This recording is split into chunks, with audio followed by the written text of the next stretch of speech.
have not talked to you before, so I don't know whether, are you already doing a lot of multifamily? I know that you have a real estate portfolio, which is mainly multifamily, or is it? Yeah. So yeah, I started off in single family homes, just Uh-huh. like you. Mm-hmm. I'm in an expensive Mm-hmm. market Mm-hmm. in Mm-hmm. California, from the Bay Area, Mm-hmm. Los Angeles. Mm-hmm. Mm-hmm. And, you know, it, the houses here are like $1 million at least, just like Seattle. I know Seattle's probably close to Right. 800 to $1 million. So I just started off. Okay, okay, okay. I'm sorry, my daughter is, Oh, no worries. yeah, You yeah, shouldn't bring her on too. yeah, yeah. No, she's actually, yeah, she's a little young to learn right now, but I'm pretty sure yeah, Yes, start them when they're young, so they can take over your right. portfolio. That is absolutely that. Yeah, I just wish I knew all about real estate like 10 years ago, then I would have been a very different position what I am right now. Yeah, no, I mean, never too late, to be honest. I mean, there's always a good time to start. As long as you can give yourself at least 20, 30 years, then that's when you start to see the benefit of real estate. But yeah, just like you, I start off in single family homes. I just want a place for myself to live. So I bought a house with 10% down, because it's more affordable, it's a little cheaper, it's more attainable. It's between 80 to 100K down. And for me, every time I got a new job, which is very relatable, I would just buy another house with 10% down and rent out my Yeah, prior house. A lot of people do yeah, that, right? I talked to a lot of right, people, or a lot of people, like maybe your situation, maybe you lived in a smaller house, and then as your family grew, you want to upgrade to a bigger house and you just rented out your last house as a rental property. right, That's right. very, very common, especially the Bay Area, very common. And, after doing that, like 3, 4 times, you kind of hit a point where, California, Seattle, it's a little bit harder to cash flow, Right. um, especially if you're doing long-term rentals. If you're doing, midterm rentals and renting out to contractors or short-term rentals, there's some potential to make more money, but it's more active, right? It's a Right. business in a Right. sense. So for me, since I still work at full-time W-2, as a pharmacy director in a hospital, as a pharmacist, I just said, well, I want to get more cash flow. So that's when I started doing multifamily out of state. So Right. what I did was I looked in Oklahoma and I got 2 apartment complexes, a 26 unit and a 20 unit, and I got them for under $500,000 each. So to me, it was just a little bit a mindset shift, because I've been spending $1 million to $1.5 million in the Bay Area. But in Oklahoma, I can get a 26 unit apartment complex for like $500,000, which is like the cost of a condo or a townhouse, depending on your market. Right. So, and then obviously, if you have 26 units averaging $500 in rent, then that's 13K gross. So that's when I made the huge pivot from single family homes to multifamily, because number one, do you know how single family homes are valued? Like how you evaluate a single family home? No, I don't know. So the value of a single family home is based on what your neighbor's house sells for, Yes, that's right. The right? comps. Yeah. It's called sales comps. So if your neighbor house sells for $1 million, good chance your house will sell for $1 million, assuming it's the same size, same square footage. But for multifamily, so by multifamily, I'm referring to 5 units or more. So one unit, duplex, triplex, fourplex, the value is based on sales comparables. So what your neighbor's house sells for. For multifamily, which is 5+ units, the value is based on the income, the net operating income divided by the market cap rate. So it's just simple math, right? Net operating income is your gross rents minus your expense, and market cap rate is dependent on your market. So we're in high cost of living markets, right? California, Seattle. Our cap rates are lower because our properties make less money overall. So for Right. example, California is a 4 cap market versus Oklahoma is an 8 cap market. So what does that mean? That means that Oklahoma, is more likely to have double the cash flow as California because values don't go up as much in Oklahoma, right? So if you know that equation, net operating income divided by the market cap rate, now I have two apartment complexes. One apartment complex gets $10,000 a month. One apartment complex gets $5,000 a month. How are those valued now? The one that gets double the rents is worth double the value. So if you do the math, the more units I have, and I can increase the rents of more units. Like let's just say I increase my rents by $200 per unit, and I have 20 units. That's $4,000 more in rent times 12. So that's almost like 50K in NOI. Then you divide that by 8 cap, and that's how much value you just increased your property by. So Right. once I understood that concept, multifamily made sense to me because in single family homes, it's either cash flow or appreciation, never both. If you buy a single family home in California, Seattle, it's appreciation only, cash flow, not really. Is right. If you buy a single family home in Oklahoma, the Midwest, it's cash flow only, no appreciation. But with 5+ units, multifamily, as you increase your cash flow, you increase your net operating income, you increase the value. So you have both. So once I learned that concept, I just said, oh my, like I need to only buy multifamily. Right? Like, don't get me wrong. Like you can do well I buying. understand. No, I Yeah. totally understand. Yep. I totally get it. Yep. Mm-hmm. Yeah. Like you could buy a fourplex for 10% down, live in one unit and rent out the other three. That's the beauty about, single family homes, duplex, triplex, fourplex. But once you're 5+ units, you have to put 25% down minimum. Right.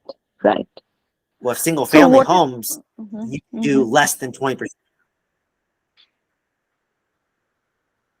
Yeah, that's it. Sorry, I That's lost you. well, Yeah. Okay.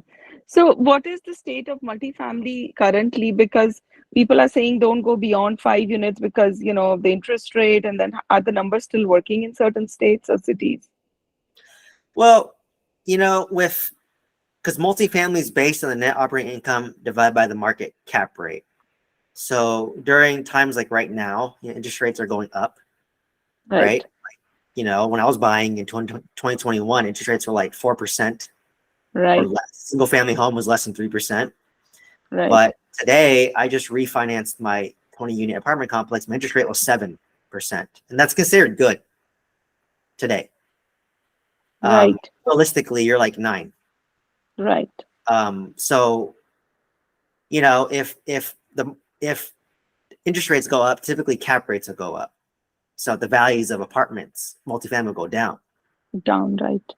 So how when you analyze a multifamily deal, the lenders, they look at it something called a debt service coverage ratio, and they want that ratio greater than 1.25, and they want it 1.25 of the net operating income.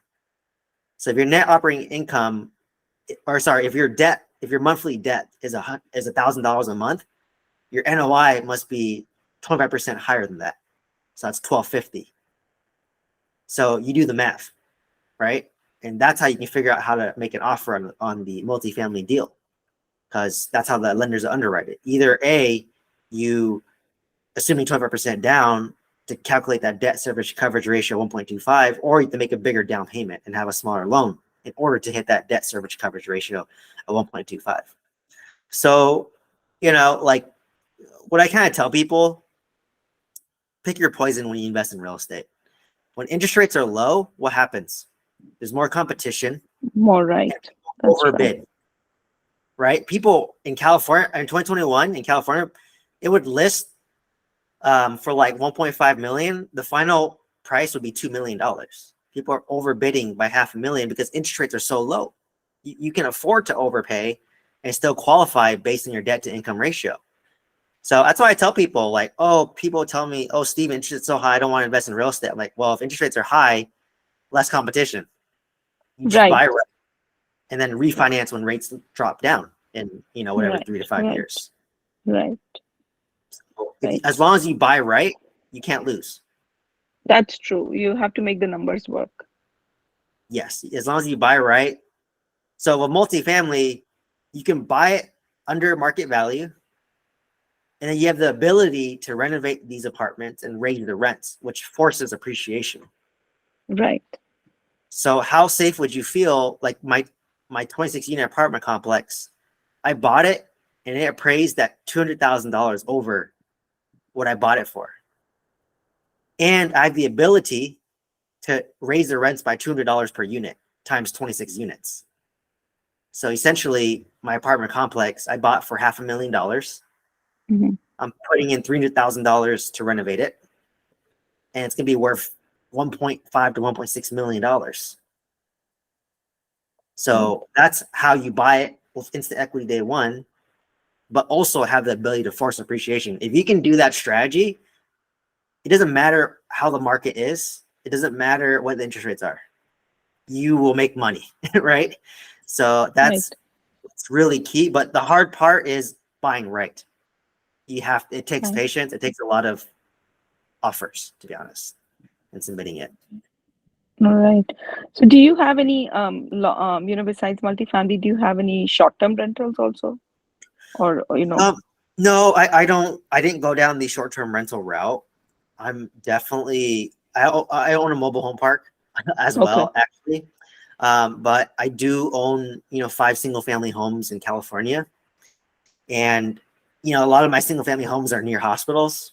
Okay. So I have been thinking about midterm rentals Right. because it's kind of like the best of both worlds, where Right. you get a little bit more cash flow than long term Then rental, long. but Right. they stay a little bit longer.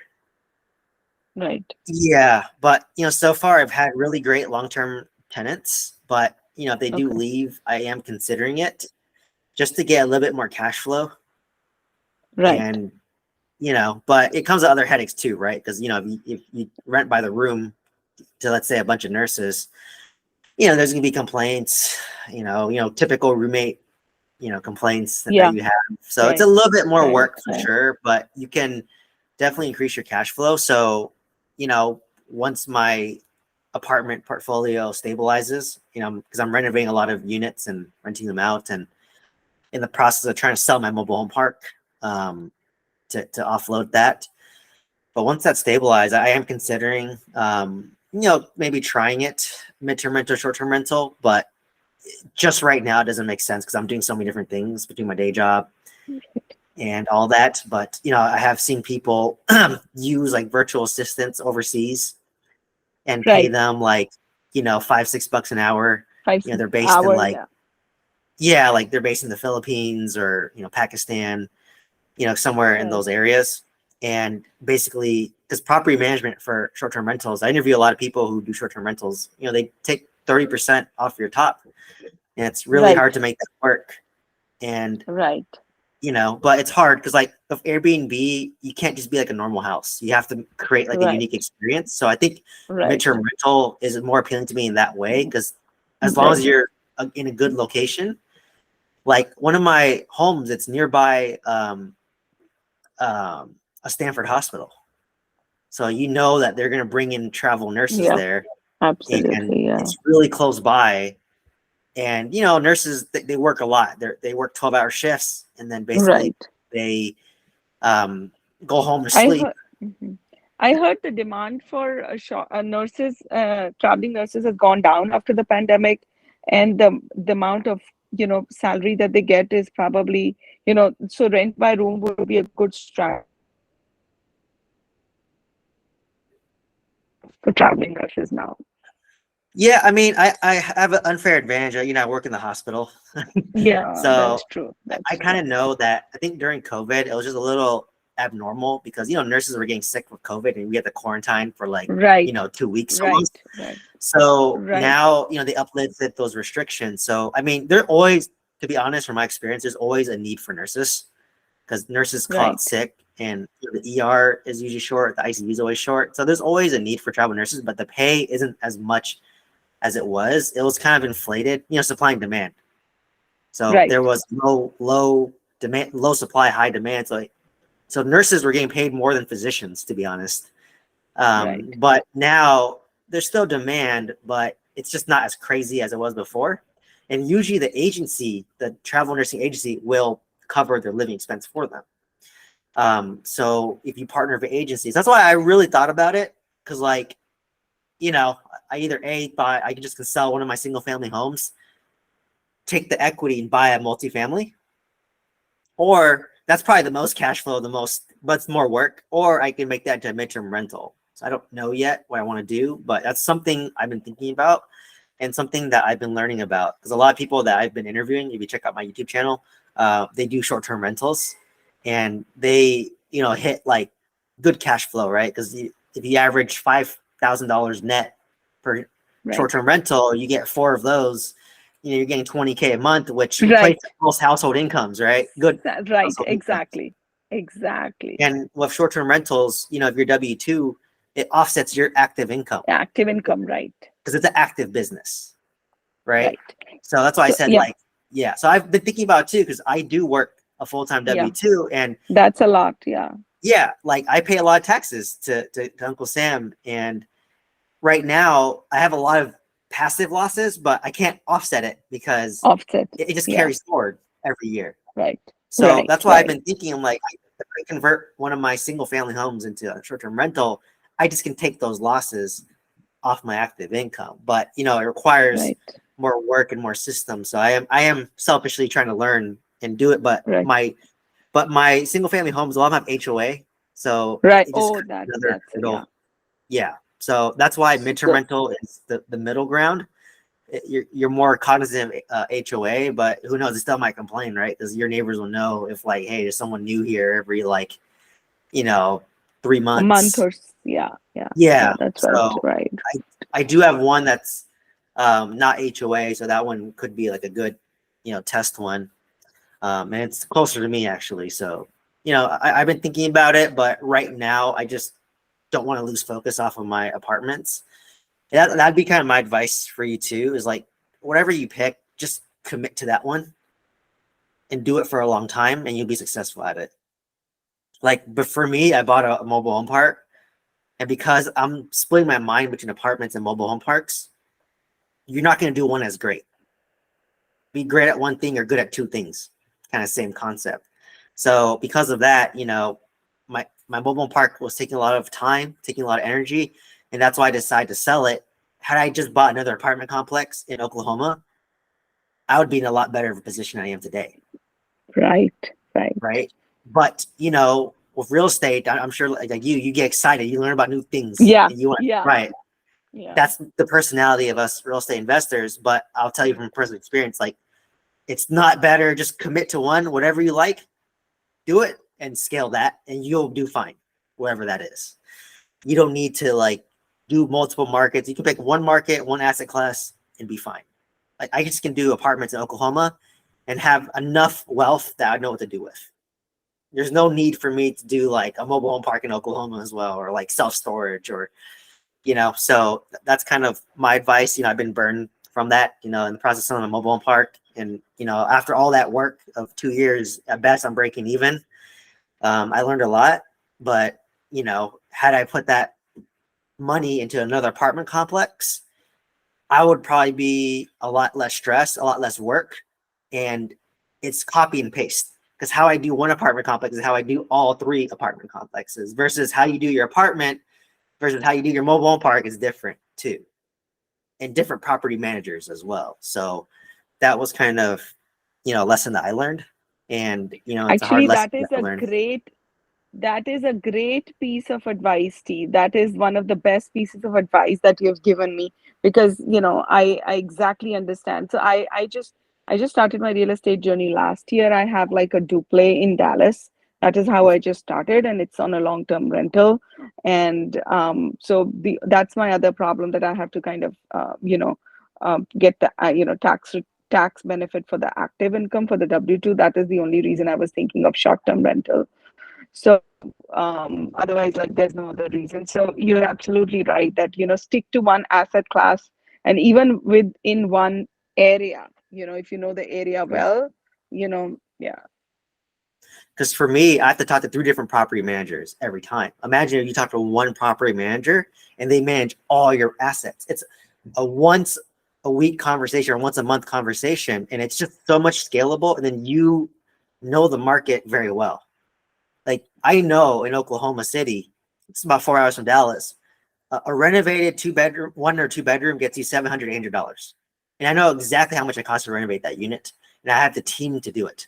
And I know everything, right? Right, So right, that's what I mean. Like whatever you decide, just commit to it and scale it, and it's okay, right? Like you do that, you'll be successful. So like that's it costed me like 2 years of blood, sweat, and tears to do that lesson. You hear it a lot, but I'm the type where I have to like fall and and do it because to me I was just like, oh, this deal's amazing. Like, and yeah, it would have been amazing if I had like multiple other mobile home parks and I already had a system in place. But because it's just me, I don't have a system in place yet. So that's why I just said, had I just put that same money in buying a 50 unit apartment house, Oklahoma, like at this point, I could potentially even not even have to work, right? But because I had that distraction, I'm where I'm at today. I still work. I don't mind working, but I set myself back a couple of years. But in the grand scheme of things, relatively speaking, relatively young still. So, if you make the mistake now and learn the lesson today, I still have, 30, 40, 50 more years of this principle and this concept to move forward. So that's why I know now, like, whatever I decide to do, just do it. And I say pick where you have an unfair advantage. I had an unfair advantage in Oklahoma City because I had a good property manager there. That's it. You might have great connections in Dallas where they could give you great duplex, triplex, fourplex, maybe a 5 unit. And if they consistently give you good deals and the market, great, scale there. On the flip side, if let's say you don't want to do Dallas, then you can pick whatever market you want. You can eventually sell that property, 1031 exchange it into whatever you want to do it. So there's nothing wrong if that's not the market you want to be in. And right.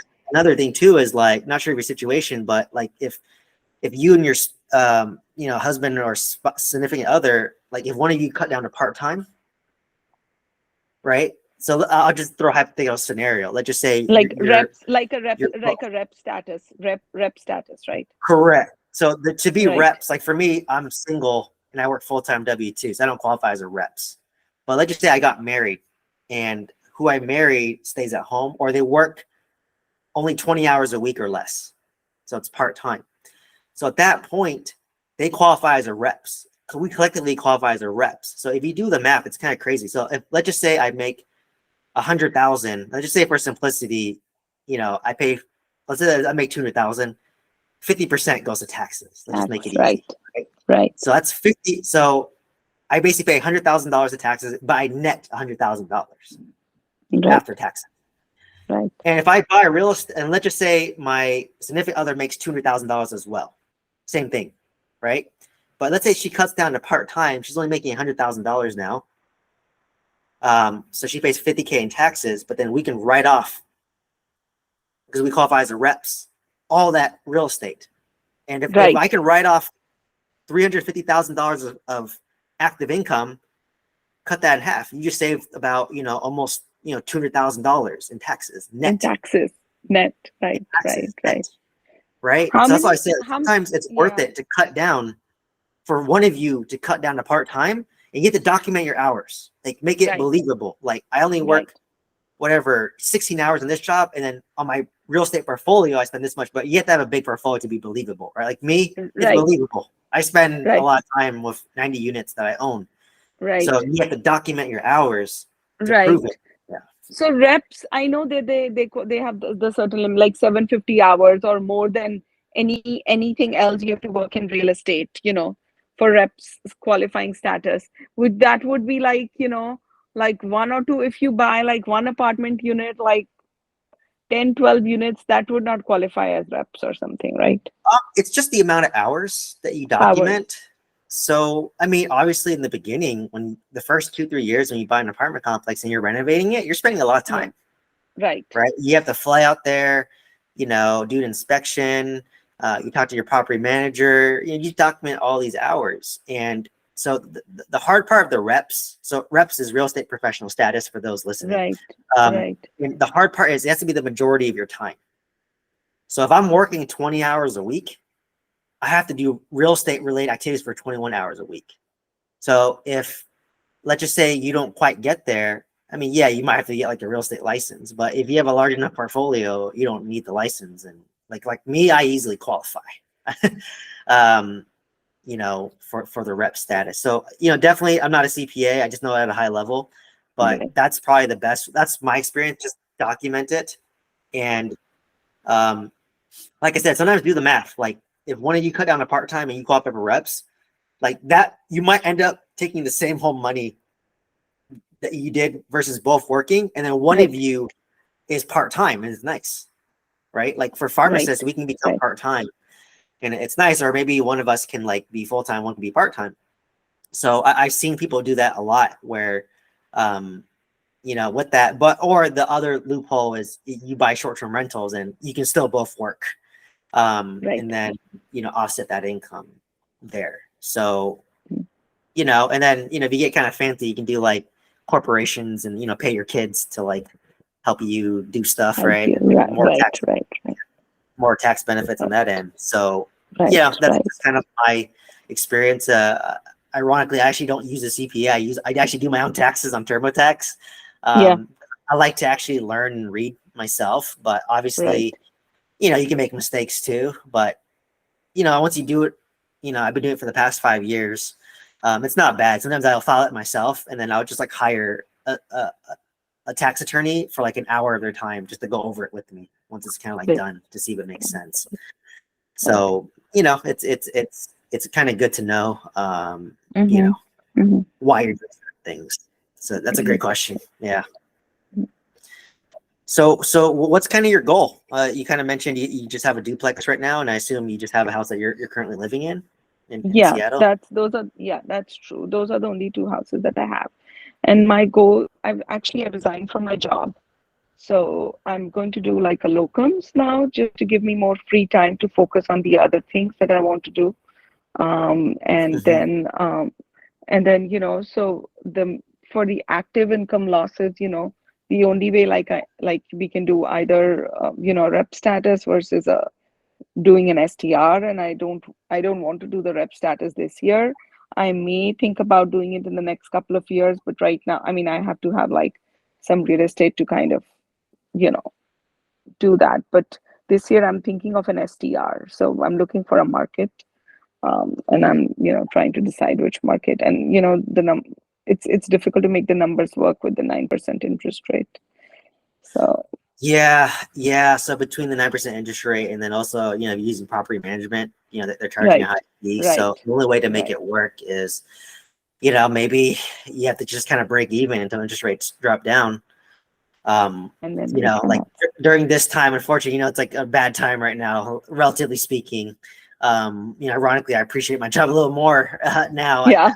definitely hated my job like 2 years ago, and that's why I bought so much real estate.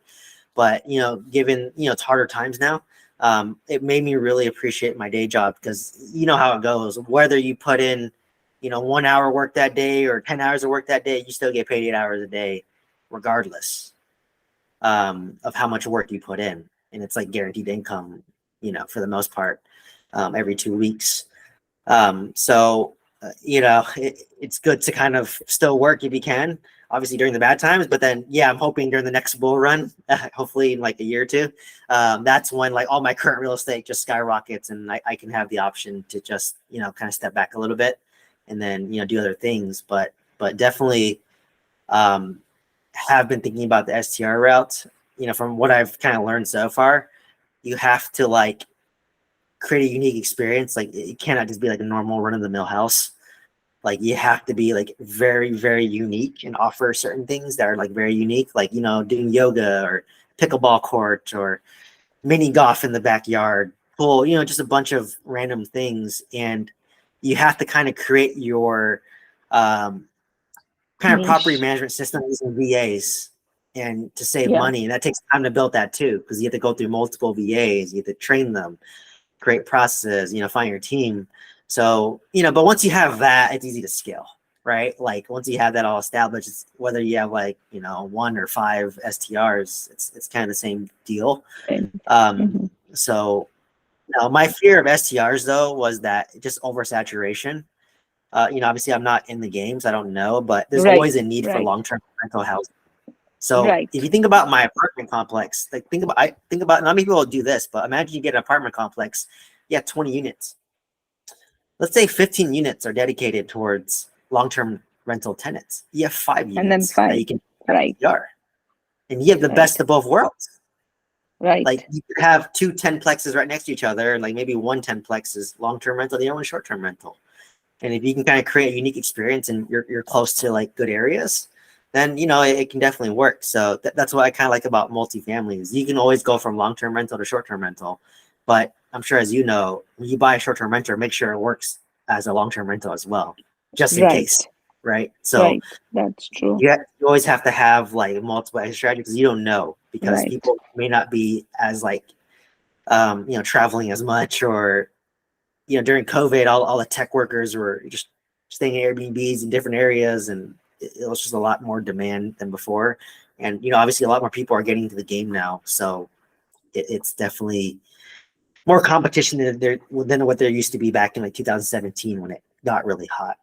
So, right, right, but yeah, it seems like you're on the right track, though. I mean, like I said, you just have to, whatever model you pick, um, just stick to it. I talked to a guy where he's making 20K a month through his short term rentals, and then he actually went to partner and buy a hotel. And I remember asking him like, because that was my question. I'm like, well, why didn't you just continue to scale your short term rental portfolio instead of dive to hotel? But he just said that, well, I just wanted to scratch that itch. And once but that's a luxury you have, right? If you have 20K a month right, in right, income, you can afford to take that risk just to scratch the itch because you met all your basic needs already, right, right? So that's what I'm trying to do. So obviously, I'm trying to get my basic needs met first, and at that point, you can take that risk. But I kind of hit the point at least right now where just like, the juice isn't worth the squeeze. Like, yes, I can make money in mobile home parks. Yes, I can make money self storage, but is it worth the additional, mental energy? Is it worth the additional stress? And I'm not getting that much juice compared to if I just put that same money into something I'm already really good at. That's just the right, kind of way I thought. And, you know, like if you think about the billionaires, they just do like one thing for a long time, right? Like I'm not sure if you know Chick-fil-A, but the owner of Chick-fil-A, yeah, he's been making chicken for 90 years. And finally they just became really popular. But he's been making chicken, crafting chicken for 90 years, and eventually you make it better and better. right, So he didn't do chicken and like, oh, I don't like chicken anymore, I'm gonna do beef. Then, oh, I don't like beef anymore, I'm gonna do plant-based. Then I don't like that, I'm gonna do whatever, turkey. He just did chicken. And now they're growing so rapidly. right, So, just that's the hard part of having an entrepreneur mindset is saying no to everything else and having the patience of doing just whatever one thing it is. You do those two things, you'll be wealthy in whatever you do. It's almost like almost like be like a monk or something at it. Just be patient and fend off all distractions because everything else, every other thing I did that deviated from multifamily and single family homes, I lost money on and wasted time. I tried. I tried opening a pharmacy. Distraction. I lost money. I tried Amazon store. Distracted yeah, me. Lost money. I tried a mobile home park. Distracted me. Lost money. So, it's hard to do it. Like I say, if you like doing different things, don't do it in real estate. Do it somewhere else, like a hobby or something. Channel it somewhere else, or talk to people who are doing what you want to do and live through them. right. So No, that's a great point. That's a great point. Yes. yeah, yeah, great. So okay, so basically, you said you're kind of stepping down to kind of more contract work right now, and kind of Yeah. setting up, an STR, I mean, kind of stepping down to that range. Yeah, I'm open. Actually, I was open to multifamily, but I did not. I started thinking about it initially, but then I didn't know how. My main focus was to kind of reduce the taxes, and I did not find a way of how. I mean, I was thinking about buying a fourplex and doing like renting out some of them for STR and LTR, but I was not able to kind of. I think my main aim is I've been in an analysis paralysis situation about the market. And Yeah. so I think that's the thing that is holding me right now. Because for anything out of state, you need to go there and fly and check it out very often, because otherwise, you don't know what the contractor is doing, how much are they charging you. They can easily fool you around if you don't go and step your, just go and do it, look at it yourself. Yeah, kind of. So I renovated 40 units in 1 year. Wow. And I'm in California. I have my apartments in Oklahoma, and I'm at mobile park in Alabama. And I Wow. only flew over to Oklahoma one time, Alabama one time, and I only flew over there when I bought it. So you have to Oh, create systems in place for double check processes. And yes, I will preface, you will get cheated on. It's going to happen. I probably got cheated out some way. I probably even know, right? It's just right. cost of doing business and the cost of doing real estate. So what I do is, so for example, my property manager, my 26 unit, my property manager is my general contractor. So what I have him do is, I have a lot of trust in him because I was referred over to him and I know he does it. But what I do is I want you to send me photos every week, right? So send me the photo. Hey, you replaced the kitchen. I want to see the kitchen before. I want to see the kitchen after. Yes, they could cheat the photos. You're absolutely Right. right. Right. Or you can just video call them, like what we're doing right now. Just say, hey, let's do a video call. I want you to walk me through all the units that you just renovated and describe everything for me, right? So that's one way that I trust but verify. Another method is if you have a separate contractor and a separate property manager, which I do in my 20 unit, what I do is I tell the contractor, okay, every Friday I will pay you. I will reimburse you for whatever labor you. So most contractors, what they do is, I think you cover the materials, and after that, on a weekly basis, you pay for labor. That's usually how I do it. So every Friday is when I pay them. I will say, hey, you're gonna have to write down everything you did for that Friday. My property manager is gonna come over there with your list and verify everything. And once everything's verified, they will pay you, Gotcha. Mhm. right? So you have to create systems around that. So that's a little bit of a limiting belief that I had to overcome too. And just know that, yes, there might be times where we get cheated. I'm pretty sure I got bids that were higher than I should have been. I'm Right. sure that I can't go there and inspect the quality. I mean, I don't Right. even know, right? I'm a pharmacist. What do I know about like No, yeah, exactly. right? Like, let's be honest here, right? Like, what do we know? I'm not a contractor. Um, Right. so you have to create systems. So usually your property manager is the way that verifies it because they're the ones who will inspect and say, hey, like, because before a tenant moves in, they do a whole inspection of your unit. And let's just say, hey, I renovated this, but this baseboard is missing over here. Then they're going to tell the contractor, hey, like, we paid for that. You got to go fix that baseboard or replace it. So that's how you create your checks and balances between your property manager and your general contractor, and then you being in the loop, right? And then once you know how to renovate one property, copy and paste. If you look at all my 90 units, they all look the same. Same flooring, same color scheme, whatever that looks like. So, definitely you don't have to be there all the time. I mean, obviously, like, if these apartment complexes were in California, yeah, I'd probably drive over once a quarter to like look at it. But since it's so far away, I cannot do Right. that. Right. So it's kind of nice because it's kind of training me to be like not needing to be there physically. Obviously if I'm going to buy something, usually I need to be there because like, you're spending a lot of money. And at Right. that point, usually I would look at my other properties if I'm there already. So just keep that in mind that like you don't have to be there. Um, even I bought my 20 unit kind of sight unseen. I kind of knew the area, but I would talk to my property manager and then because they know the areas better than me. And they would tell me like, hey, is it high crime there? And if they're like, yeah, I wouldn't manage that property because there's too much crime there, then at that point you just back off, don't even buy it.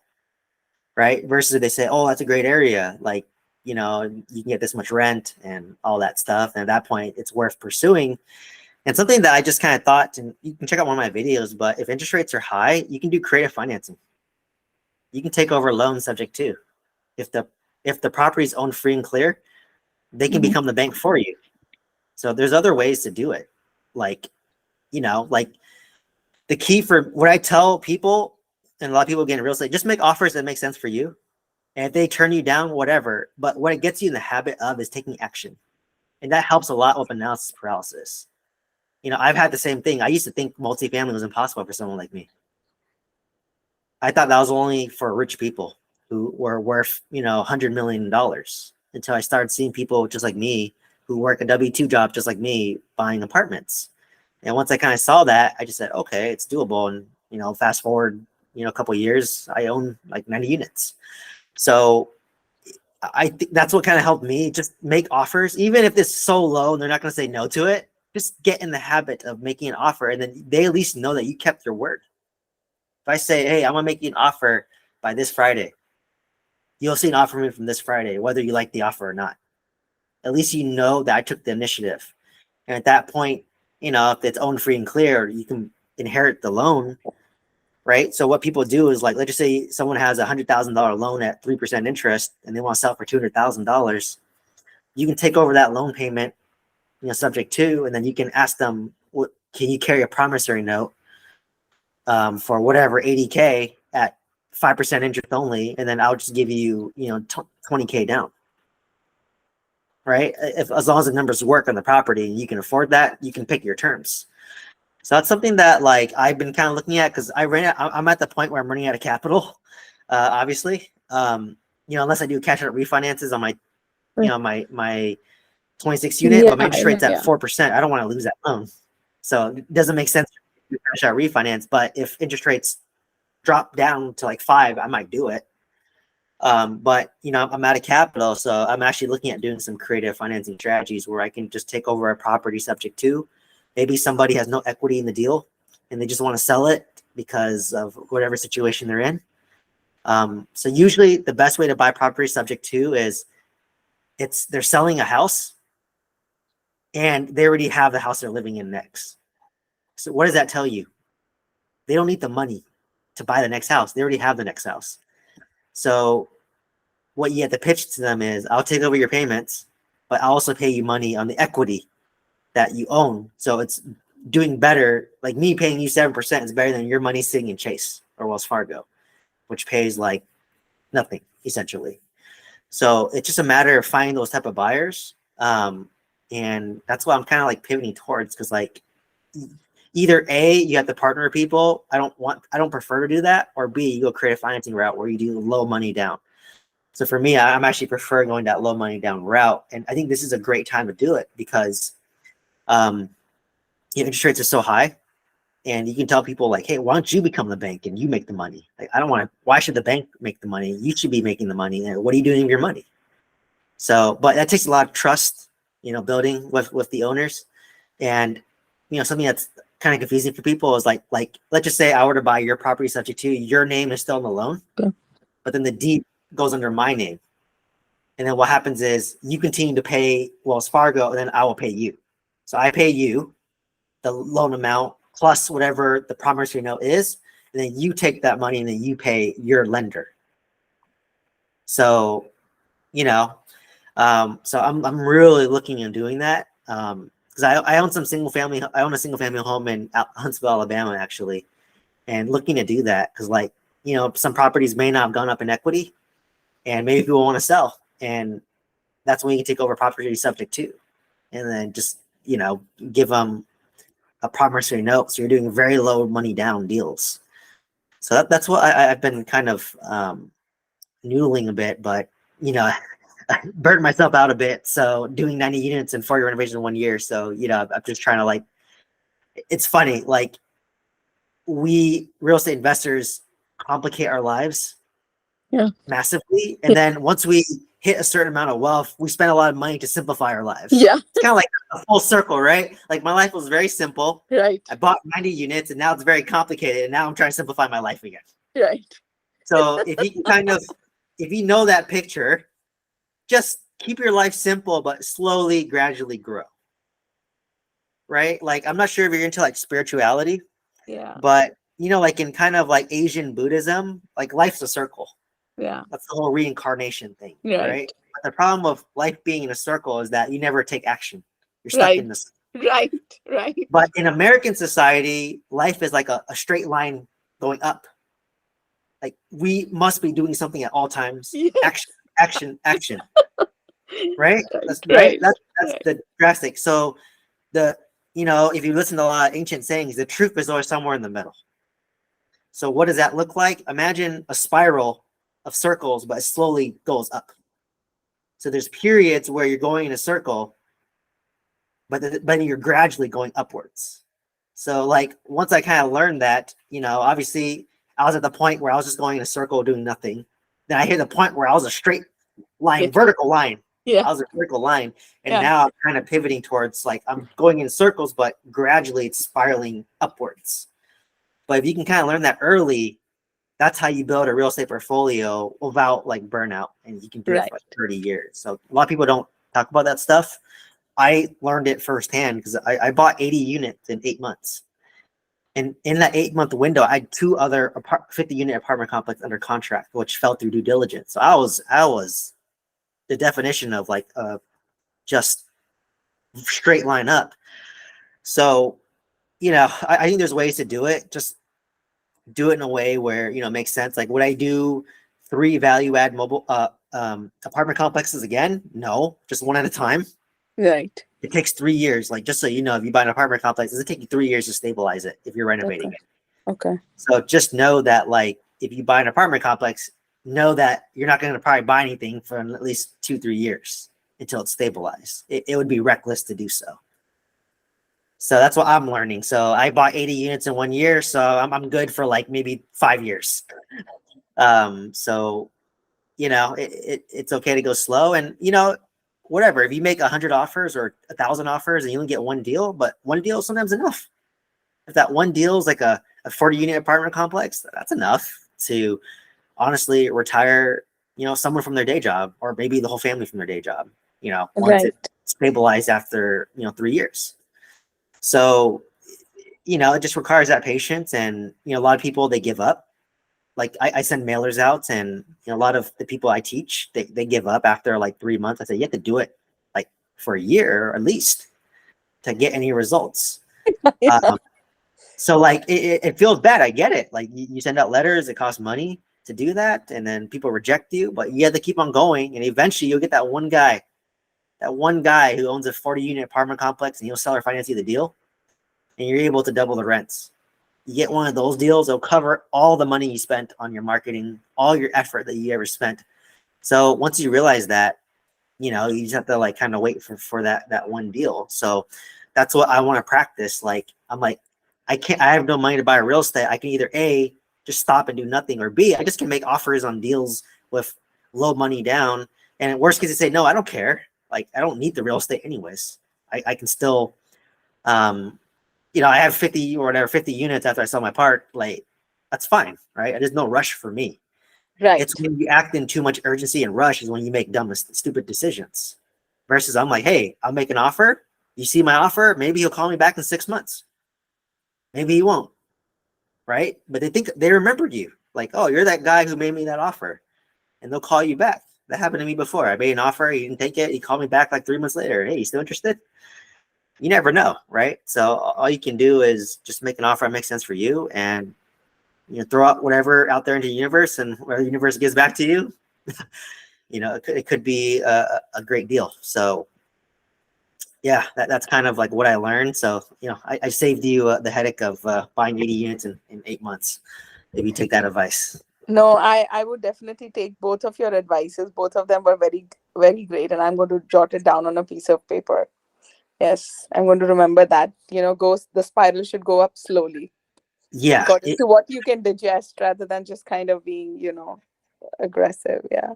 yeah, because scaling too fast is not good either, and then taking no action is not good. So it's that Yes. spiral, slowly going up. And I was like, it took me. I've been doing this for 6 years. I just realized it like this week. So when someone described it to me, I was like, oh, that makes a lot of sense, because you always want to make a little bit of progress, but not too much where you burn out. Because the people who lose in real estate are the ones who fix and flip constantly. They burn out because you constantly need deal flow. Right. Right. But if you slowly buy 1 or 2 deals, gradually, right? Maybe the first 10 years I buy 50 units. The next 10 years I buy 100 units. The next 10 years I buy 200 units. Fast forward, that's, 350 units. Like that's way more money than I would know what to do with. And, way more money than whatever my future kids and grandkids will need. So like you don't need a lot to basically achieve whatever it is you want to do. So, I think a lot of syndicators, they're like, oh, I bought 1,000 units in a year. Great. But, you know, you only own a small percentage of that deal. And syndicators mostly make money through, buying and selling because they get the fees. Right. So they're incentivized to buy and sell to get the fees to pay for their staff. Versus like, if you buy yourself, you can just do whatever you want. You're your own boss. Like you don't have to sell. You can keep it, or you can sell and trade up, or you can do whatever it is you want to do. Right? You can hold it for the rest of your life, or you can pay it Right. off. Do Right. whatever you want. Right? Like Right. that's what I thought too. Like I was the type where I believed in leverage. I want to leverage as much as possible. But now I'm thinking, like my apartment complexes I bought for $500,000. My loan is only $390K. If I'm cash flowing $10K a month on those properties after stabilization in 3 years, that's $120K a year. If I throw all that money into my apartment complex in 3 years, it's paid off. Right. In 6 years, I could pay off 2 apartment complexes that gross me $30K a month. No debt.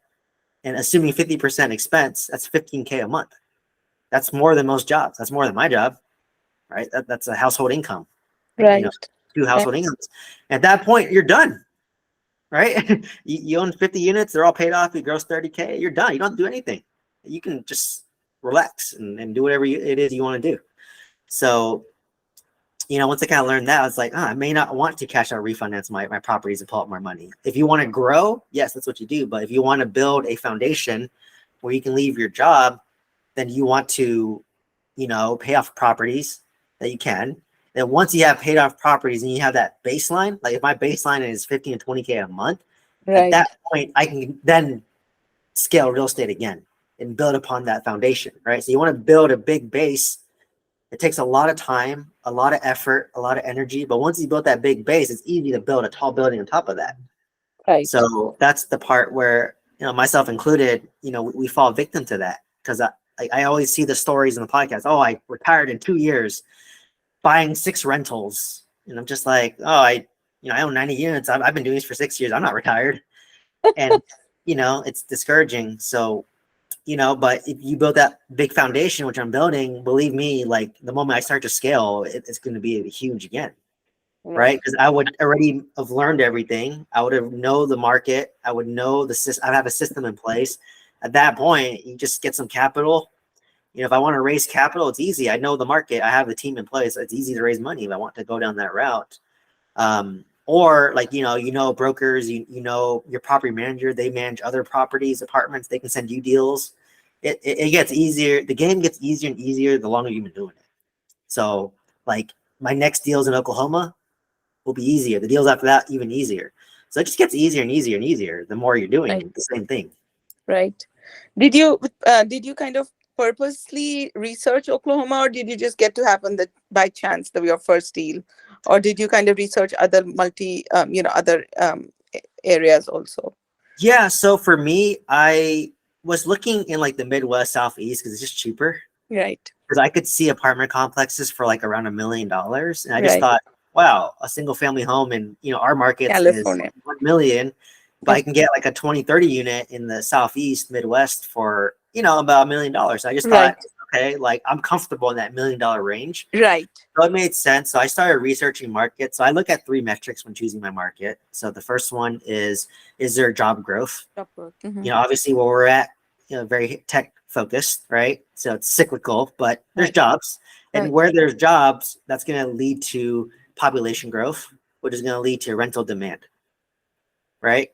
And then after that, you want to make sure it's crime's not too bad.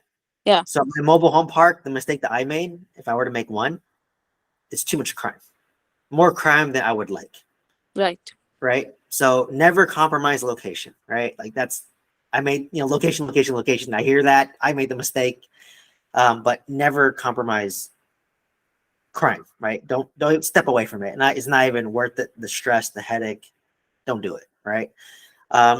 So I look at those metrics and then I just started looking, obviously I was looking like Tennessee, Alabama, Arkansas. And then, what came across Oklahoma was I just had a really good property manager there. Obviously, it's a little more landlord friendly there compared to California. And it was just really cheap. Like I could buy,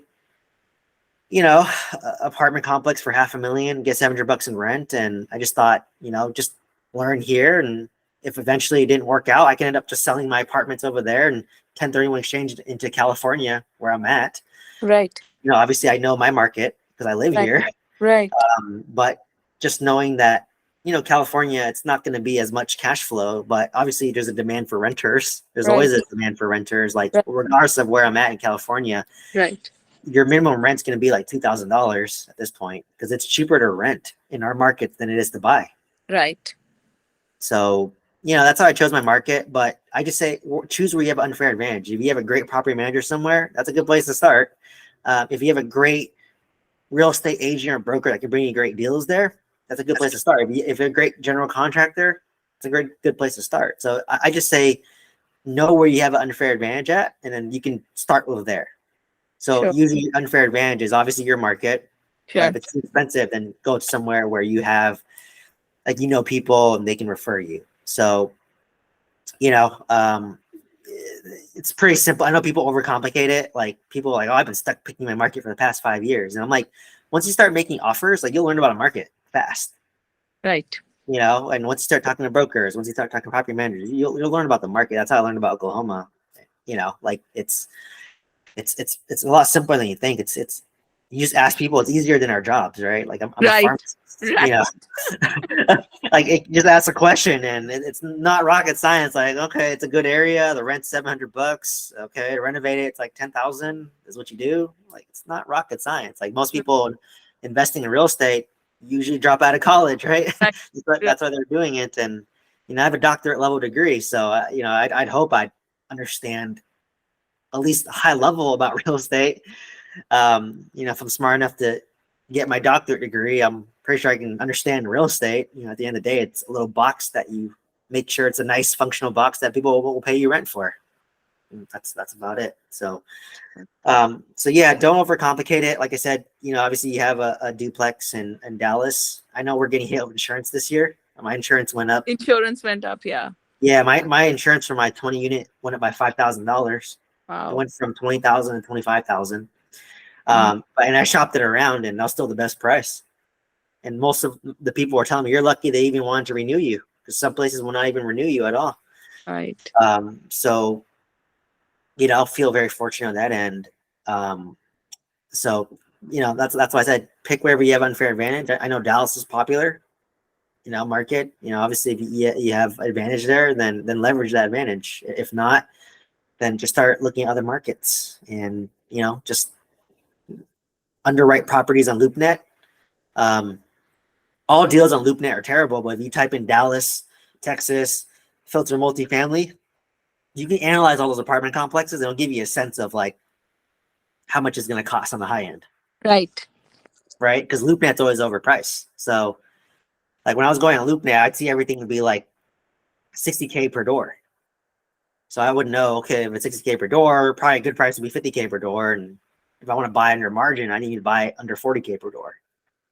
So, like it just underwriting those deals helps you learn. And then it also helps you connect with the brokers. And they might teach you a thing here and there, but they may not take you seriously because you don't own any multifamily yourself. Right. But, like I talked to some brokers and, learned a little bit. And, I jokingly say the number one thing I learned about talking to brokers, they don't really know much. So, and they make you broke, right? You trust a broker, they make you broke, right? Like I trusted a broker in my mobile home park, and guess what? He's making me broke. Only he made money on the deal. I'm not making money. He made more money on the deal than I made, and he did nothing. So, yeah, I just would say just start analyzing Dallas. Go on LoopNet, look at some deals, see if it makes sense in your price range for a multifamily. It's okay to start with like 10 units. To be honest, Yeah. managing a 2-unit, 3-unit, 4-unit, 10-unit, it's all the same. You're right. It's literally the same amount of work. Right.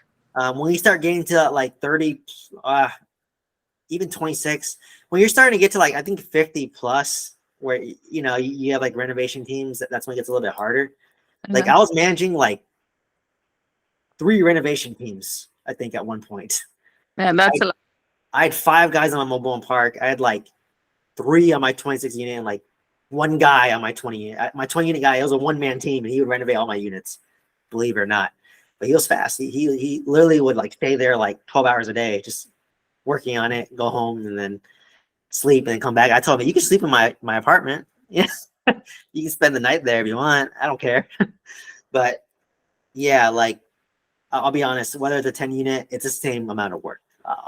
Speaking from experience. So, if you're intimidated, maybe just try to get a 10. And what's nice about targeting the 5 to like, I call it 5 to like 30 range, it's mom and pop owners. So it's just like people like me, or it's just one person. It's not a big syndication, it's not a big Right. corporation. So you can really talk to them. If you have a broker, you lose that communication. But what I teach is I send out direct mail. They reach out to me, and I'm able to talk to the owner directly. And that's how you build trust, right? Like Right. sometimes they just want to know who you are. They manage the property for 20 years, and they just want to know like who they're selling the property to. They don't necessarily care about getting the best price. Obviously, if you bring it to a broker, they're going to jack up the price. Right. They just want to know who's owning it. And yeah, like some brokers are sleazy, unfortunately, and you get burned, and maybe you don't want to work with a broker. So like for me, I don't want to, if I can cut the broker out of the equation, Right. I prefer talking to you directly because I can understand your goals, your pain points, and your motivations. And you can get to know me too. Right. And like I do what I say, this is how I'm going to do it. Then I'll tell them like, hey, if I take over your loan, you can come check out the property as often as you want. Just let us know. My property manager can show you the units. I can show you my financial statements if you want to see it. I'm an open book, whatever, right? You're the bank. Right. You become the bank. If the bank asks me for my profit and loss statement, I'm going to show the bank my profit and loss statement. So, just, be trustworthy and hold your word, and you'll be surprised. Like I had, some real estate investors, they will like disappear on the day of closing. Like who does that? Like I never thought a real estate investor would disappear on the day of closing. Like, okay, that's unprofessional. You're going to lose your earnest money deposit. But like, who does that? Right? Like, why would you disappear on the day of closing? But there's a lot of unsophisticated, real estate investors, unsophisticated real estate brokers. And if you can kind of put yourself as a professional, we're obviously working professionals. So act like a working professional, right? I have a doctorate level degree. I should act and handle myself as if I have a doctorate level degree, as if I'm a professional. And if you just do that, believe it or not, you're already better than 95% of the people out there. Right. If you have the money and you're professional, you're already better than 95% of the people there. That's how I was able to close on my deals smoothly. And I would communicate with them regularly. Hey, title company is running behind. We were supposed to close, today, but they need 1 more week. I will keep you posted. Just updates, right? Like brokers are terrible at communication. Like they never tell me anything. I have to like call them, right? When working with a broker. But for me, I'm proactive. I'll tell them, hey, expect this as a heads up. And people don't care. They just want to know what's going on, right? Not knowing makes people angry and stressed. If you tell them something, even though it's not what they want to hear, at least they know and they're not as angry or stressed. Right. Right? I learned that managing pharmacists for 10 years, right? That's a hack I learned. Just tell them so they know. And I tell my broker, even if you have no update, just tell me no update and I will have no stress. Even if it's no update, right? But Right. 95% of brokers are not that way. So that's why I said like they'll never be as good. So that's I leverage that. If I go, let's say I want to buy something from you directly, I'll tell you, hey, I work the brokers. They're terrible to work with. Right. How did you get the contact or the email of the person who's selling the property? Because does it say on LoopNet or I don't know? No. So, you could, I mean, obviously it's all public information, right? You can go to the county tax assessor's record, but I use a software called PropStream. It's $100 a month. PropStream. Yeah. If you go on my YouTube channel, I have, I think some videos going over PropStream. Okay. But basically it's $100 a month, and I can type in Seattle, Washington, filter all the apartment complexes, and I have a list of all the apartment owners and their address, and you can send them letters. But if you want their phone number, if you want their email, you have to skip trace it, which costs money.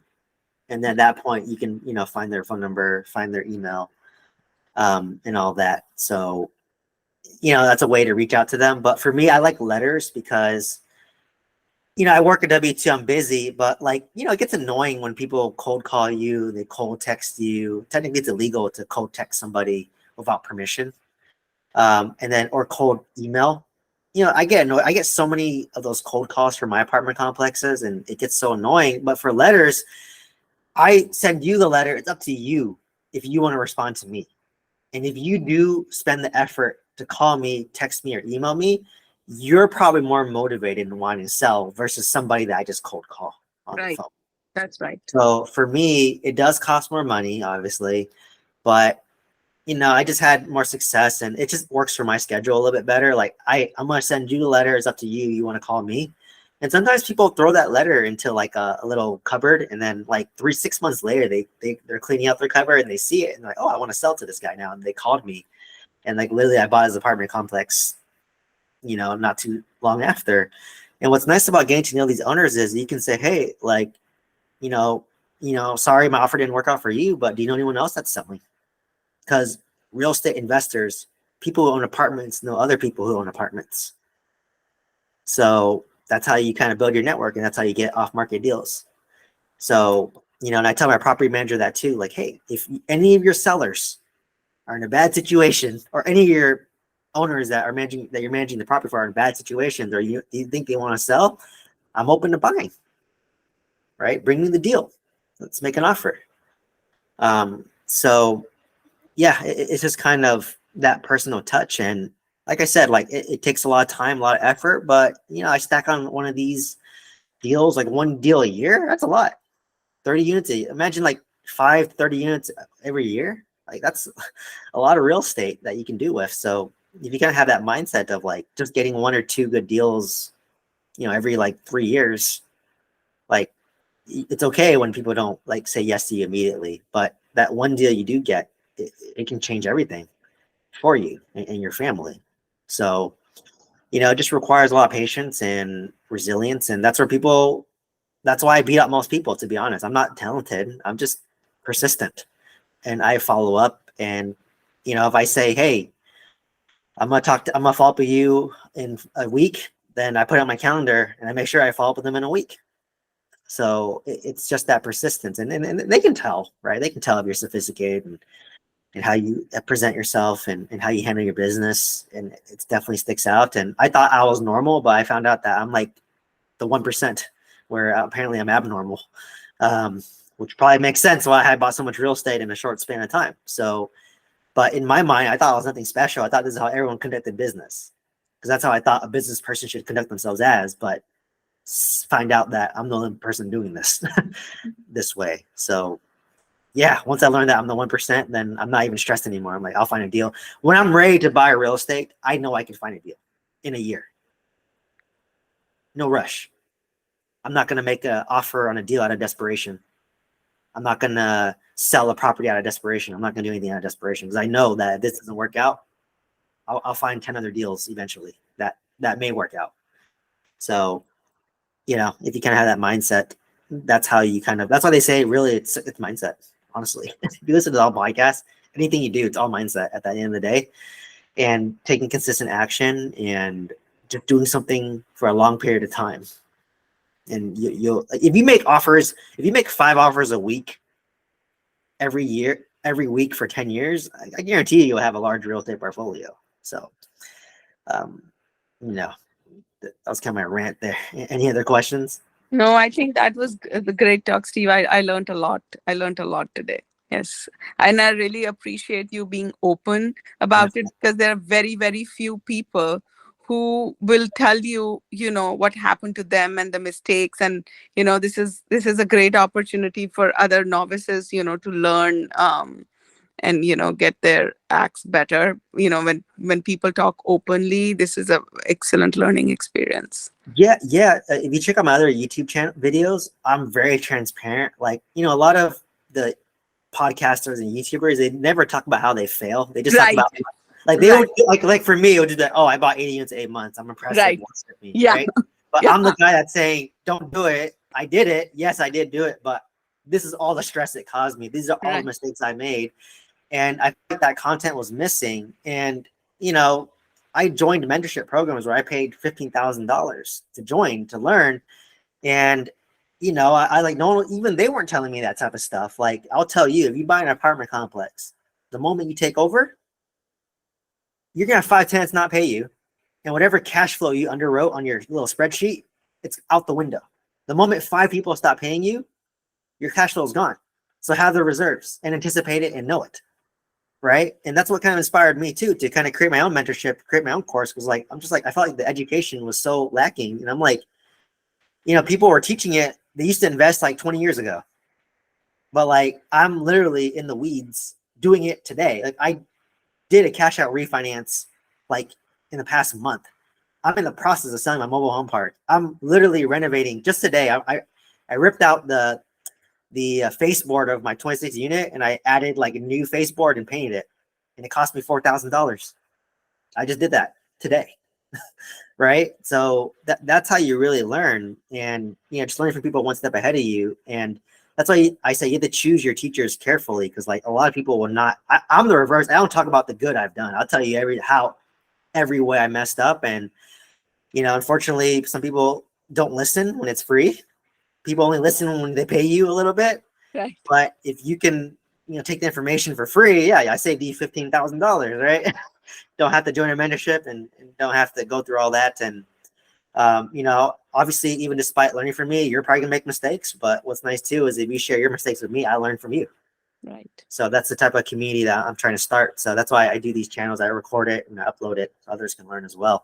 So yeah, check out a lot of my other videos. I share a lot about like mindset, about owning mobile home parks, apartments, everything. Like I know I'm 100% open book, so others can learn because I feel like that's just lacking in a lot of the information out there. No one's that open, not transparent, and a lot of people don't even know because they're just like a syndicator and they just do marketing.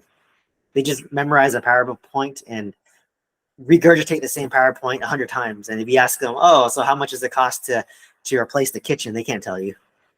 Right. Right. I'll tell you replacing a kitchen will cost just materials like about $1,500 in Oklahoma. If I just want to paint it, you know, it's roughly half that cost. Right. So, you know, you can tell easily who it is. So a lot of people that take my course, they're just kind of like, oh, like by going through your course, I realized that I don't want to own apartments myself, but I know enough to vet a syndicator that I want to invest with. And I just said, yes, just by you spending some money and realizing you don't want to do it, that's worth more than imagine you buying an apartment complex yourself and you make every mistake in the book.